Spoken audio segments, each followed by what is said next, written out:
Baada ya vijana kupatana pamoja, walifikiria jambo moja na walikuja kukubali kwamba wote wana moyo kwamba wanataka kuishi pamoja.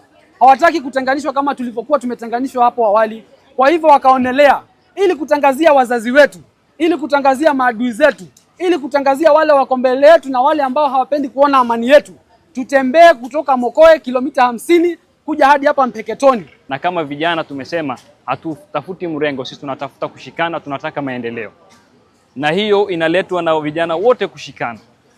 Amani, bila amani tunajua changamoto yake. Hatuna usafiri, hatuna biashara haiwezi fanyika, wanafunzi hawezi soma, maendeleo haiwezi kuwa bila amani. Tumekuwa na kesi hapa Lamu ya vijana wakiwa na panga, wanazozana kidogo, wanapigana na panga.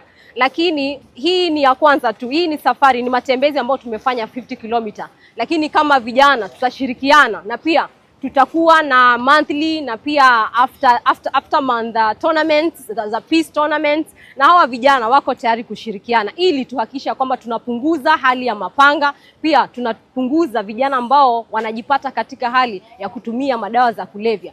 Tunashukuru kwamba amani imekuwa na maendeleo yameanza, na tunaalika serikali na washikadau wote wakuje kuwekeza katika kaunti ya Lamu ili milango ambayo italeta ajira na kukuza uchumi wa kaunti hii uweze kuwa ni kwa wingi na iweze kufikia vijana wengi na jamii yote kwa jumla. Sisi wenyewe kama watu wa Lamu ni muhimu tuweze kushirikiana na maafisa wa usalama na viongozi na kila mtu tuweze kuona kwamba ile amani ambayo tuko nayo sasa tunaweza kuzidisha.